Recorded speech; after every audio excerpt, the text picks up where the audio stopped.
Hello, please stick with me and trust me on this one, okay? I know what the title says, but just please hear me out. Just let me do a hear me out today. Okay, I am gonna explain to you why you need yoga in your life. Just trust me. I know many of you have probably been to a yoga class and then just tried all these stretches and tried to follow the instructor and kind of mimic all these forms and shapes, and you're just there like, I'm in pain and this sucks and I'm not having any fun. and I know that that's how it is for a lot of people. But please trust me on this one that I can absolutely sell you on yoga, and I am not sponsored by it. Okay, so here we go. Amit Ray describes yoga as, yoga is not just repetition of a few postures. It is more about the exploration and discovery of the subtle energies of life. Okay, so yeah, I know this is kind of how people who do yoga talk, just feel your vibes and chakras and feel the energy flowing through stuff.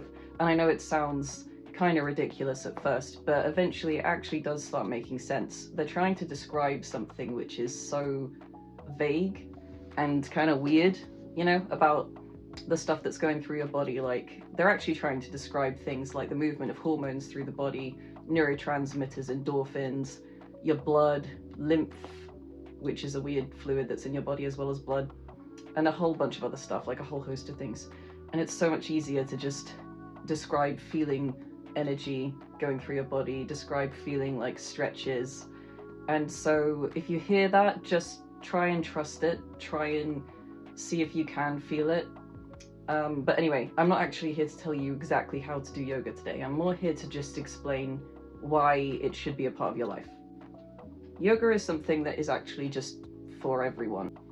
There is absolutely a best way to do yoga. There's a best way to treat your body for everyone, but it's completely different for everybody. It's an individual, unique experience. It's not something which you can just do the same as other people and you'll get the same benefits. It doesn't work like that.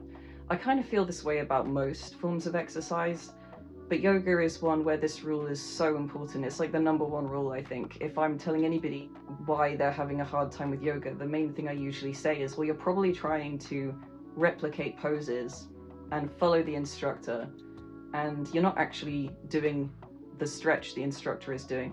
You might see a yoga instructor do this crazy stretch that looks super flexible, and they go really far, and then they tell you to do the same thing, and you kind of get like partway there, and you're really stiff, and everything hurts, and it sucks, and you're gritting your teeth. That's because you're not actually doing the same stretch. Even if you forced your body into the exact same pose as that instructor, you're not doing the same stretch as them. Your muscles are different. They're differently shaped. Your bones are a different shape. You've got different bone structure in your body. Maybe your arms are longer or shorter. Maybe your legs are shorter than the instructors, things like that. All this stuff, you don't need to calculate this. You don't need to take every tiny little detail into account. This is why people talk about yoga so vague, because it's so complicated and it's so much easier to just simplify it with stuff like energy flowing through the body. Basically, what you need to do is just focus on the feeling, what you feel in your body. You're actually trying to just achieve a certain stretch. You're not trying to achieve a certain posture. You're trying to achieve a certain stretch. So you're trying to get your muscles to move in a specific way, and then you breathe in once you get into that pose, and you can feel the muscles naturally stretch a bit more when you breathe in, which is why breathing is so important. On the subject of breathing as well, this is a really important part of yoga, because we try to sync the breathing with the movement in yoga, which is why so many yoga instruction videos and things like that begin with cat-cow. Cat-cow is a really important set of, it's just two different postures that you move between, and as you do it, you sync your breath with the movement. And one minute you're looking like a scared cat that's trying to scare someone away, and the next minute you're like hanging your belly down like a cow. And as you do this, you're opening up everything in your spine. You're loosening up everything around your spine. You're letting just all the energy, as they would say, flow through your spine and into your body, and you're syncing your breath with it. And this allows you to sort of bring yourself into the present, because breathing is so linked to the brain. It's obviously, or just like an automatic thing that people do, but it does, when you actually consciously breathe, you bring yourself into the present. That's why meditation often includes a lot of specific types of breathing. And so when you're doing yoga poses and you're doing your intentional breathing, you're bringing yourself into the room, into the present. And so you're syncing your brain and your body. And it's that connection, it's that balance that makes yoga so important, because then once we've done that, if we do yoga regularly, we then take that into the rest of our lives, and our bodies and minds are like in balance with each other, and there's this lovely connection, and you're more in tune with your body, and your posture just naturally is better because you're more aware of your body and stuff like that. But that brings me to my next point, which is that also it can suck as well, which is why a lot of people give up. It's work, isn't it? It's not supposed to be, but it's healing. That's the thing. Yoga is a time to heal, to bring your body and mind into a place where they automatically begin to do the natural things that heal the body and the mind as well. You know, mental health, emotional processing, things like that. So really, yoga is a selfish act. It's a time to be fully present with the body. It allows the mind and body to properly connect, allowing mental and physical harmony. It's a time of healing and self-love. And although before I said it's not work, it sometimes does feel like it, because that is what healing is. Healing can feel like work. It's the processing of things like stress, anxiety, depression, and things like that that build up in both the mind and the body. We hold stress in our body as well as in our mind. And the process of yoga gives you a time of presence. And then it further assists this by releasing a bunch of lovely happy hormones like dopamine and oxytocin and all these lovely endorphins and things like that, which those are healing things that the body releases to allow healing. And it does, you know, these things heal mental, emotional, and also physical things. You know, people that have better mental health, they have stronger immune systems. You know, they tend to have fewer like conditions and fewer aches and pains within the body, because these two things really are connected. And yoga allows you to find that connection, which you can then just be that healthier person. You can be that person who is just walking around healing all the time, mentally and physically, and you know, your mind and body are truly connected. And this time that you spend on a mat doing this processing and doing this healing, this can help you reframe problems that you have in life. So for example, sometimes when I do yoga, I feel like, you know, I've got this scary obstacle coming up that it feels like a terrifying obstacle, like a job interview or something.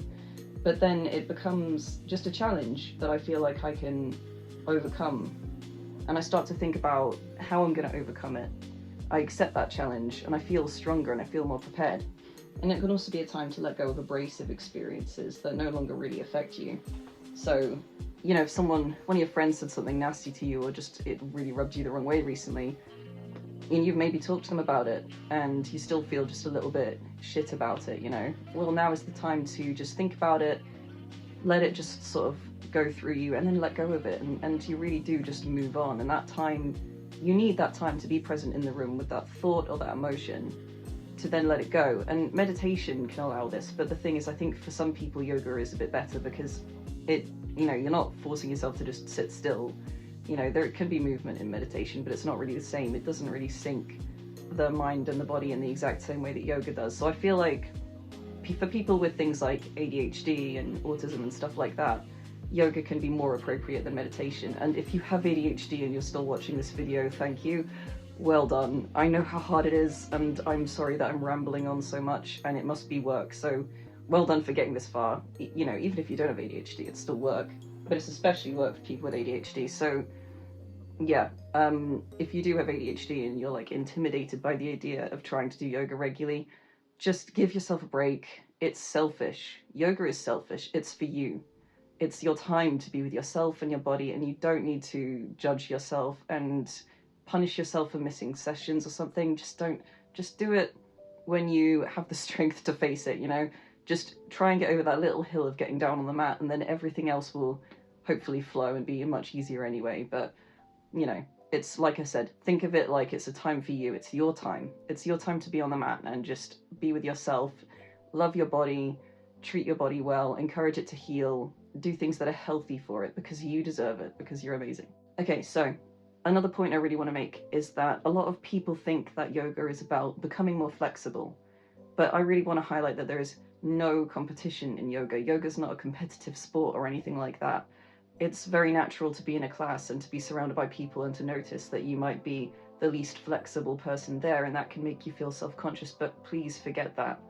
What I always tell people is that the only difference between someone who's done yoga for years and is a huge expert and is super flexible and somebody who's just started and is very stiff, the only difference is that the first person has to go so much further to achieve the same stretch. So yoga's great because it's truly less work when you have done it less. It's easier. It's actually easier. It doesn't necessarily get easier. It does in some ways, but in most ways, yoga actually becomes more work because you have to go further to achieve that same stretch. And yoga is about achieving the stretch, not about the pose, the stretch. That good feeling that you get when you get a really damn good stretch and you can just feel that your body is healing. That's what you're aiming for. You're not aiming to look particularly impressive by doing some like proud warrior or something with this like beautiful ballet-like silhouette, or at least I'm not. I don't know if other people are. Maybe some people are doing yoga for that purpose, in which case that's a great motivation, but I wouldn't say that anybody should have their main motivation in yoga to be looking better or like, you know, feeling. I think the biggest thing should always just be about feeling better in yourself, that self-love, improving your health, improving your confidence, and also just giving yourself a minute to have a bit of a internal conversation, you know, because often for me, I do yoga completely alone, and it's a very intimate process for me. It's a very important little ritual. I like to call things rituals. And for me, that just allows me to check in with myself, have a few conversations in my mind, you know, process some things, prepare for some things. And afterwards, I leave the mat and I feel so much more prepared for the day, the next week, the next month, because I've given myself that time, which is so very important. Because having a relationship with yourself is just as important, if not more important, than having any relationships with anyone else. Friendships, family, romantic relationships, you know, the relationship you have with yourself, it sets the foundation for all of those other ones anyway. So you really want to work on that. You really want to love yourself, because it will just make your life so much better. So please do, and give yourself that time. Okay, so I think that's everything I had to say. I really hope I've sold you on yoga. I didn't actually really talk about any of the really physical sides of it or any poses or anything, because I didn't feel that that was important yet. I don't think that explains why people should do yoga. But feel free to go away and try some beginners classes now and see how you feel, see if you feel a little bit different. And if not, I don't know, maybe watch this video again. I'll watch some better ones than mine about why yoga is so good for you. There's a whole bunch of health benefits that I didn't feel were important to put here, because that kind of just feels like a lecture. I'm just trying to sell you. I'm being a salesman. Like, please just trust it. Trust the process and be selfish. If a pose doesn't feel good, you don't have to do it. Or you can modify it a little bit. You can move, you know, it's for you. Make it something that's for you. Make it your personal time to just be with yourself, to be with your body, and to be present and to accept everything that comes, you know, aches, pains, negative thoughts, feelings of shame. That stuff is there with you. Every second of your life, you're taking that with you. When you get down on the yoga mat and it comes up to you and you're forced to face it, it's no bigger than it was before. You're just actually seeing it, but it's still there any other time of your life. And when you face it, that's how you deal with it. That's how you process it. That's how you let things go. That's how you get over things. That's how you like learn how to reframe stuff, get a new perspective. It's that time that you spend with yourself that does that. And it's so important, so please do it. Okay. I'm sorry, but I'm a meddling kind of parent and on the internet that goes around telling everybody how to live their lives, because I'm just like that. I'm too meddling, I'm too much of a rescuer. And I hope that helped though, the video, despite the fact that, you know, I'm just being totally uncharming about it and meddling with everybody's lives, because, you know, I'm just like that. But I'm gonna go, because now I'm rambling about myself and that's not important. Thank you so much for watching this video. It was made possible by my many supporters online, such as my Patreon and places like that. And I will do shout outs for everyone in the end. Maybe there'll be like some credits that roll with my top patron supporters, if they're comfortable with that. And I will hopefully see you in the next one. Let me know if there's anything else you want me to do, because I've got a lot of life, mental health, physical health stuff that I have to do for my various conditions. So I've gotten pretty good at it, and I'm quite happy to, you know, help introduce everyone into this stuff, help give them some confidence, that push to go and, you know, love themselves and be healthier and also be a little bit more selfish, I think. Because there's nothing wrong with that, actually. Okay, I'm gonna go. Bye-bye. Bye. Bye. I'm leaving. I'm like floating away. Ah!